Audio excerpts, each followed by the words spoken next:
Is that do you have to fast continuously, or do you can fast any of the 6 days?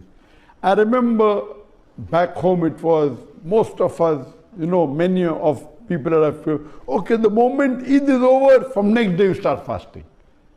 This is a misconception that you have to fast immediately from the next day of Eid. In fact, it is preferable, it is haram to fast on the day of Eid, and it is makruh to fast on the second or the third day of Eid, because these are the days of merrymaking. It's the day of festival. So it is not haram to fast on the second day or the third day of Eid, but it is makruh. So it is preferable that you can fast any time after the after the 3rd of Shawwal. So from the 4th of Shawwal till the last day of Shawwal, you can fast any 6 days. And if you fast 6 days after fasting the full month of Ramadan, it is as though you have fasted for the full month.